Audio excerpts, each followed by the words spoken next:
All right, we're back live. Rand Paul doing interviews. We're here live. He's talking to CNN right now. So let's see what happens. Well, what I'm trying to tell you is there is places where we do agree already. We should just pass it. There's a lot of capital overseas that doesn't want to come home with a 35% income tax. We have a bill that would tax it at 5%. Chuck Schumer agrees with this bill. The president agrees with this bill. Why don't we pass it? That would help jobs. It would bring all that foreign money home and tax it at 5%. It would bring in $30 billion a year that we could put towards bridges and roads. That's something that both sides could agree to.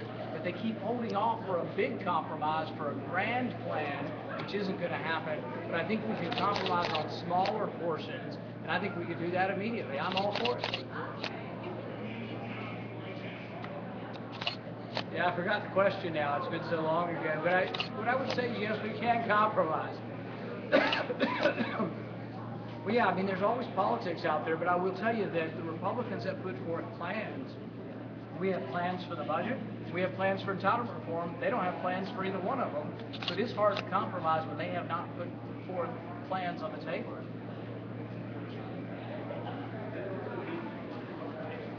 I think I'll survive, but you know, it's all this all the nerves in interviewing with Don Lemon, of course. So. Rand Paul live talking to CNN right now. JNReports live from CPAC Chicago.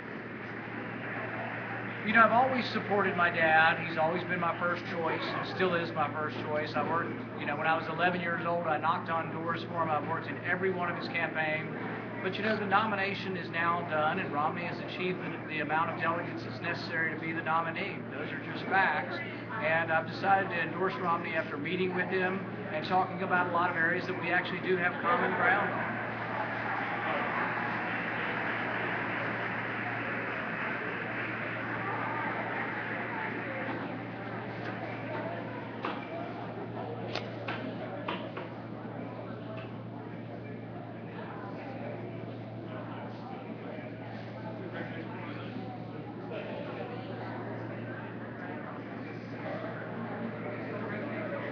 Rand Paul live, CPAC Chicago, talking about endorsing Mitt Romney.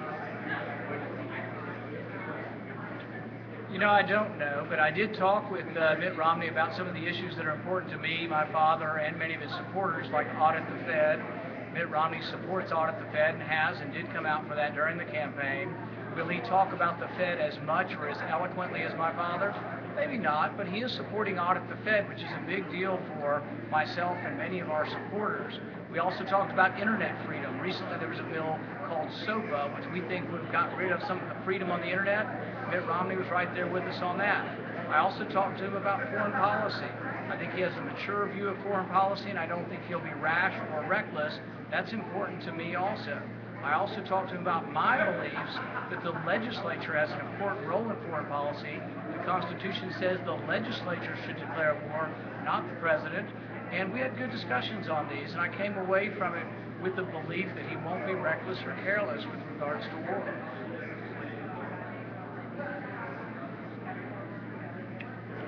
I don't know.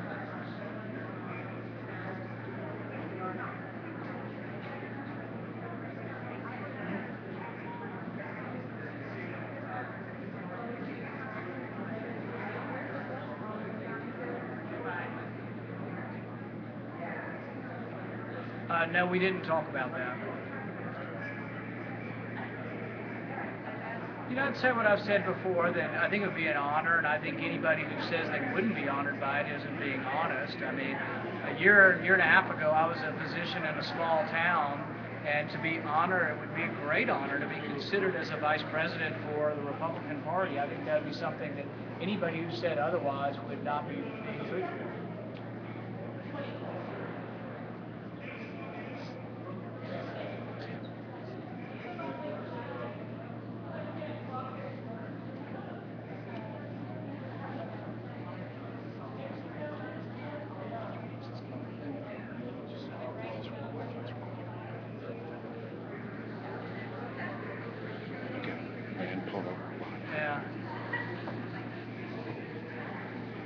No, no real secret deal. I always tell people if there's a secret deal, it's so secret that I don't know about it. But I would say that my dad's supporters are very, very independent. Many conservatives and libertarians are independent people, and I don't pretend to speak for them. They want to make up their own mind. Some of them might be influenced to at least hear the governor out, listen to the areas of common interest. They're not going to agree with everything Governor Romney stands for. Governor Romney stands for a lot of things that would be so much infinitely better than what we're getting from the current president. And so we don't always, there's lots of Republicans and we don't always get the nominee, that some people wanted. A lot of people wanted my dad. I still would like to have my dad, but I'm not going to get that. And so I look for areas of commonality with the nominee, and I think there are areas with Governor Romney that he would support issues that I care about. Someone just flash photography right by CNN. CNN not happy.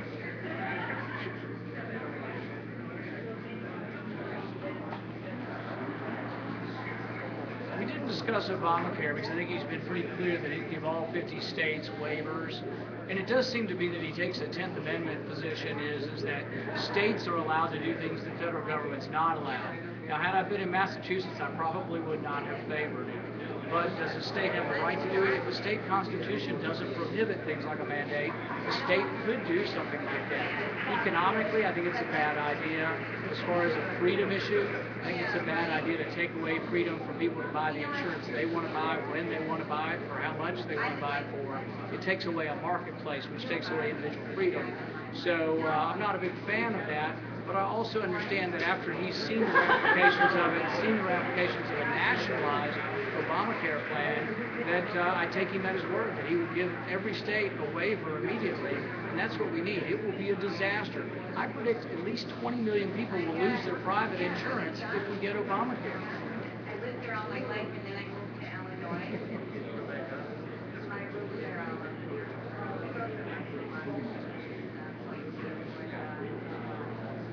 Well, the thing is I agree completely with his position on Obamacare. Immediately give all 50 states waivers, and that he's absolutely would work with us to repeal. Yeah, I know, but I'm not in Massachusetts in 1996. Had I been there, I probably would not have supported. But I'm not going to relitigate 1996 in Massachusetts.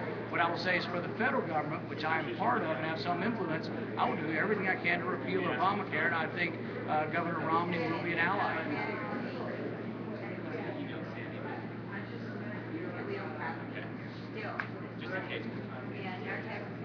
Again, Rand Paul speaking live with CNN. We hope to get a comment from him after he speaks with CNN. We hope.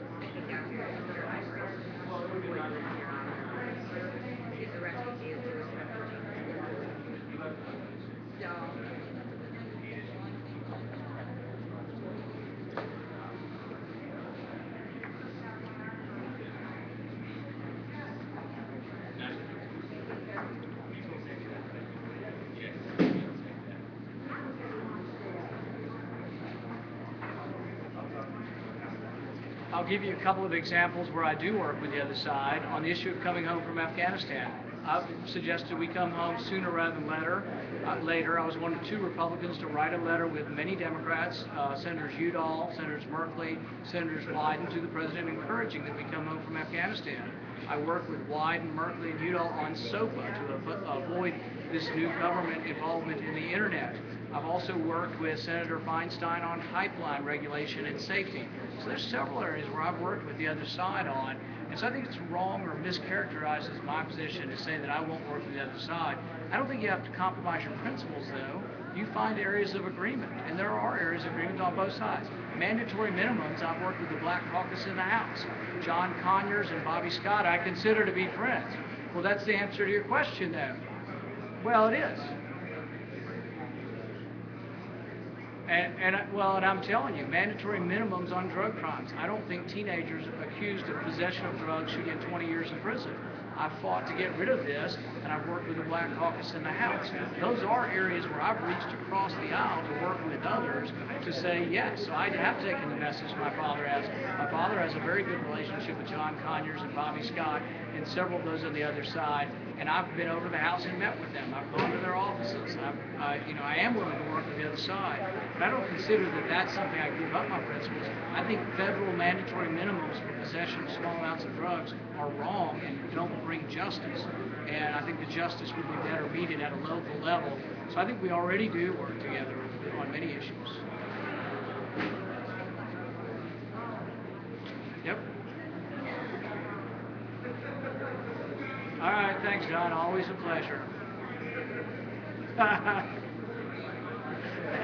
Oh no, that was very genuine. And some Rand people Paul do just this got done in with person, Don Lemon. Then we'll have a really good CNN. right? All right. Thank you. Thanks again, Senator. Wonderful speech. Thank you. Senator Paul, can I get a quick comment from you, if I may? Sure. Just what is your message? Who you with? WGCN Radio in Chicago. Okay. What is your message to supporters of your father, your supporters, about Governor Romney and your support for him? Well, I think my dad's supporters have had a great success. We're going to have a lot of delegates at the National Convention. The chairman of the Iowa Party is a former Ron Paul person. Chairman of the Nevada Party is a Ron Paul supporter. And I think by going to the convention, working on the platform, continuing to participate in the party, it means that conservative, libertarian Republicans can have an influence. And so I think he's had a big influence. And he's always said that this is bigger than just him. It's a movement. And I think that he's had a great impact and will continue to have a great impact. Two quick questions. One more, the sanctions on Iran. Your thoughts on that? Your father had mentioned that any type of sanctions is an act of war. The sanctions were economic sanctions. Is that a stance of economic warfare with Iran and Syria? I look at the sanctions slightly different than my father, and I voted for the sanctions, but I added an amendment to the sanctions, which I think was an important amendment. I added an amendment last time that said nothing in this bill is to be construed as a declaration of war or as a use of authorization of force. I'm voting and have voted in favor of sanctions in hopes that they prevent war. And one final question. Senator John Kerry was at Bilderberg.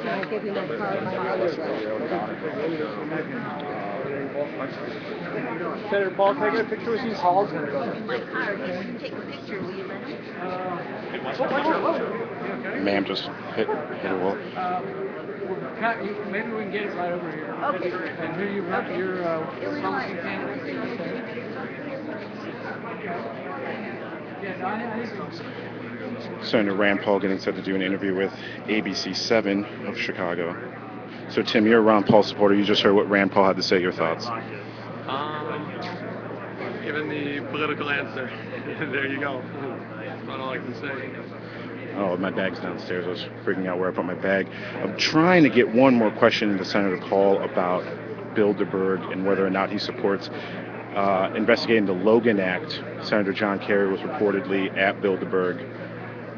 So he's getting set to do an interview with ABC 7 right now. There's the ABC 7 reporter. He's actually going to do an interview with WLS of Chicago. So what are your thoughts? You were right next to me. Your thoughts on Rand Paul and what he had to say? I don't know. He seems like a good guy, but what are you gonna do? He's got more delegates. Romney does, so if he doesn't support him, then he's gonna be like blacklisted in the future.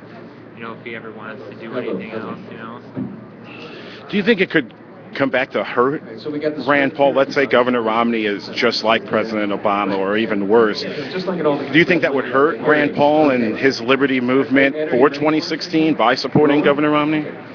I think it will if a lot of the people who, support the liberty movement aren't going to like that.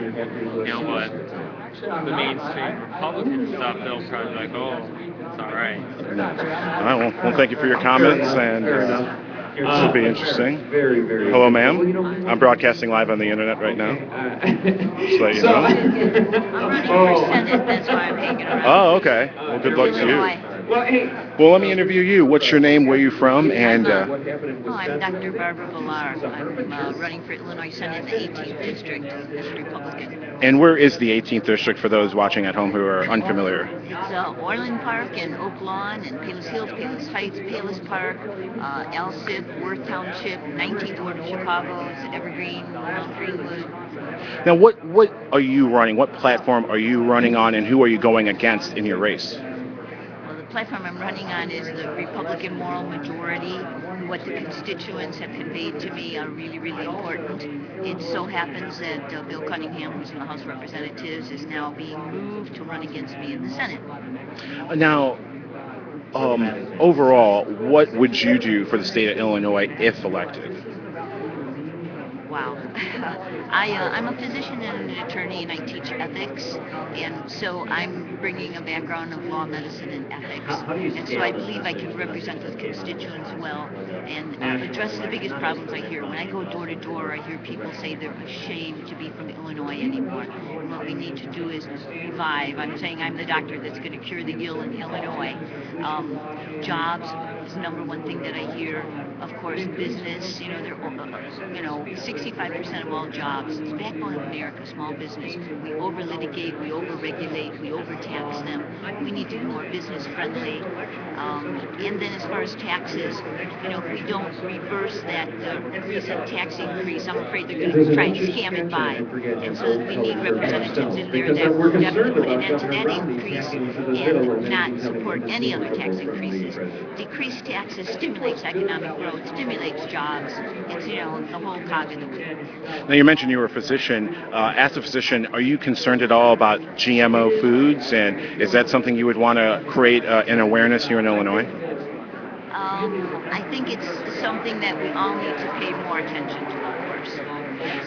Would you try to propose saying labeling foods here in Illinois? Because some are proposing that we shouldn't label foods, whether or not one is GMO and one is not GMO.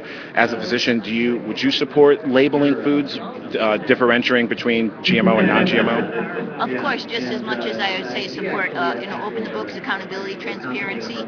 Yes, general information needs to be made available, accountable. Everything should be labeled. Sure. What is one of your main concerns with here in Illinois? What's one of the things on the campaign trail that you're going to stress to your constituents and potential voters? The need for honesty, ethics, accountability, line by line, put an expiration date on programs, evaluate them. Medicine has become values driven. The government also needs to have, outcomes views and values driven. If the program isn't effective, it shouldn't continue ad infinitum. You just, you put an expiration date and you stop it. You don't fund it and get rid of duplication of services. I mean, there's so much that can be done in terms of, fraud and investigation of programs. We can go on about Medicaid, Medicare, pensions. There's so many things. Fire out your website where people can learn more information on you and about your platform. www.electvillar.com. It's Barbara Villar, District 18 Republican candidate. Well, Barbara, thank you so much for your time. Thank you. That was the candidate here in Illinois. Battery died? All right, I got to get a new battery then. Rand Paul just got done doing another interview. Are you guys going to try to ask a question to Rand Paul? Yeah, he's coming out.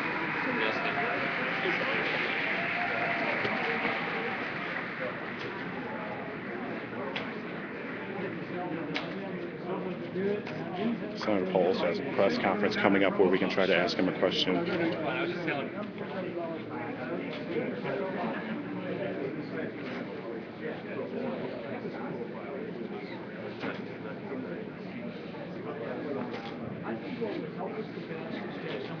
Excites the conservative base, but also appeals to independents. Excites the conservative base. Is that because of some question about Governor Romney's conservative credentials? Well, because to win, you always have to have an excited base. I think President Obama really excited his base in 2008, and I think in some ways the president's no longer exciting his base.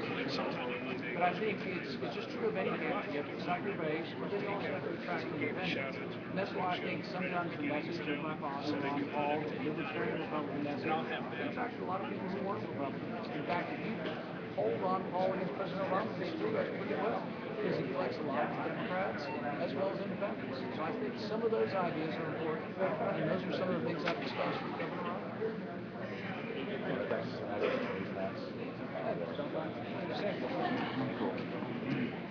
I'm John Kerry, CPAC Chicago. I'm talking now with Senator Rand Paul.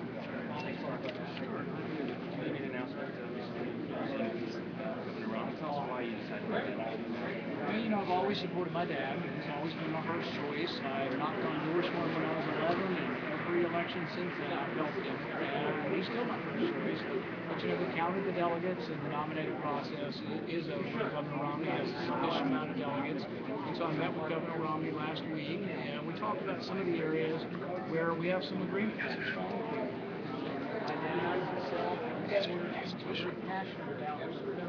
We're passionate about Governor Romney supports that. We're also very passionate about freedom of speech. We're all opposed to the SOFA bill, which is going to take away some of our civil liberties with our and Governor Romney's right there with us on that. One of the other issues that's very important to me is the REINS Act. This is where regulations that are strangling our economy, regulations that cost over $100 million, we have to come back to the EPA and put on in Congress. And Governor Romney's right there focused on that issue as well. So I think there are a lot of issues of commonality, and I really hope to see a second term. I'm worried about what happens to our economy and our country if we get a second term. You're anticipating a decision from the Supreme Court any day now in regards to Obamacare. Can you tell us about some work being done in the Senate right now in anticipation of that decision? I've been exhorting my colleagues to say that the Chantilly struck down. When Obamacare struck down, next time we go to tackle these problems, we need to talk about how capitalism will fix these problems, how freedom, how competition, how price competition would work to keep health costs down, instead of just saying, oh, let's do Obamacare light. My fear is we come back and patch it up with Obamacare light. I don't want that. I want a free market. And the marketplace is broken, frankly. I'm a physician. Healthcare didn't work very well. And for one precise reason that everybody needs to think about, if you magically double the amount of eye surgeons tomorrow, the price for cataract surgery stays the same. That's not a marketplace. Make it a marketplace where the prices fluctuate, competition works, and you have people paying for their health care, and you have prices going down. One more question for you about these violations of Homeland Security and cyber-terrorism, counter-terrorism operations. Talk to me about what you think about that. The President came out today and said that they're not going to compromise. You know, if there are leaks on national security that compromise our national security, that to me is a very, very serious offense, and wherever they're coming from, they need to be prosecuted to the full extent of the law. Would you support independent counsel to investigate? I don't know enough of the details about what came out. I've just read the newspaper, and it sounds like there is worry. I'm not on the Intelligence Committee, but apparently people on the Intelligence Committee are reading the newspaper, and it sounds like they're intelligence reports, which are not supposed to be in the newspaper. And so that can be very counterproductive. But you take an oath when you work in the Intelligence community or in the presidential administration. If I go to a briefing, an intelligence briefing, I'm sworn not to say anything to the media, and people do. And I think that's wrong. All right, Senator Ron Paul, thanks for talking to us. Thank you. All right.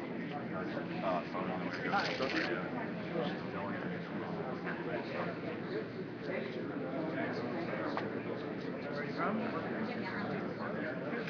I love your tie. Ah, yeah, you're the second person I've seen here. I got mine. You want to ask? Did I ask you to do I think we called each other to match and get our ties matched up.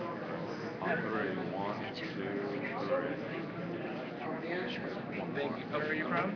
I actually work at the Heritage Foundation. Okay.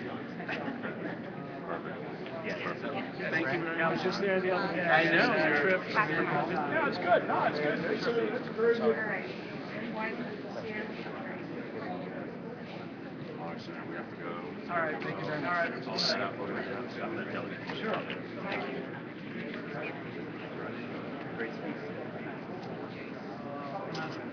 You don't think everybody's going to be mad at me? No. We're going to listen in. Senator, can I just one quick question as we can I walk and talk? already gave you a couple. I got to keep going. Just walk and talk. It was reported Senator John Kerry was at the Bilderberg meeting in Virginia. Would you support looking into whether or not he violated the Logan Act? No comment.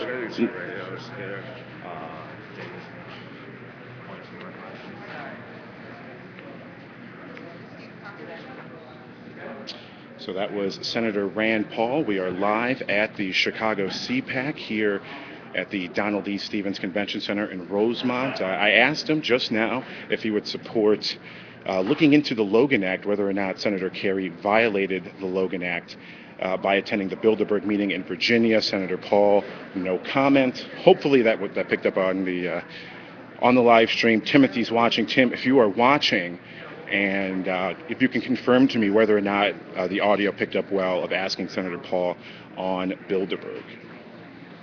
So again, we are live. I think Rand Paul's going to do a little press conference in a few minutes as well. What did Rand Paul just ask you whether or not, what did he just ask you a second ago? I told him I was a delegate for his father who worked on his campaign for liberty, and he just said, do you think people are going to be mad at me? And I said, no, we just want to listen to what's going on, That's very interesting. We shouldn't jump to conclusions. No one should. That's very interesting. He had asked you that, and I'm wondering if he is thinking that, whether or not he's going to take some heat or backlash for supporting Romney. And it's only up to the individual supporter to make that decision. No media outlet should make that decision for him. I think the whole point of this campaign is, yes, we would like to see a Ron Paul presidency, but the whole point is that we're trying to build a campaign for liberty. We're trying to get people like you, people watching on the internet, active in local politics. You can't fight City Hall, but you can be City Hall. We want all of you people to be involved too. That's what Campaign for Liberty is. And once we get our like-minded people in there, things are going to change. We can't expect it all in one night. And I just think we should listen to what if it comes out there was a deal or something or compromise. It didn't sound to me like he compromised his positions. All right. It should be intriguing to see what happens within the next couple of months on the campaign trail. Paul admitted he will campaign for Governor Romney within the next few months. So it should be interesting how that voter turnout, how many Paul supporters actually will go and vote for Governor Romney. Will they jump and vote Gary Johnson, Libertarian Party? We shall see. But there you see the people walking around CPAC Chicago. They're having a good time. Rand Paul's on Radio Row. I don't think he was too happy when I asked him a question about Bilderberg. He looked like he was. He's got some. It looked like he was pretty pissed off. But we're going to take a break. I'll come back in a little bit. I think Rand Paul's going to be speaking and doing a press conference in a half-hour time. So I will cover that. And we'll be back in a little bit. I'll charge my batteries. We are live at CPAC Chicago from the Donald E. Stevens Convention Center in Rosemont. It's JNR Report on Ustream.tv. I'll be back, guys.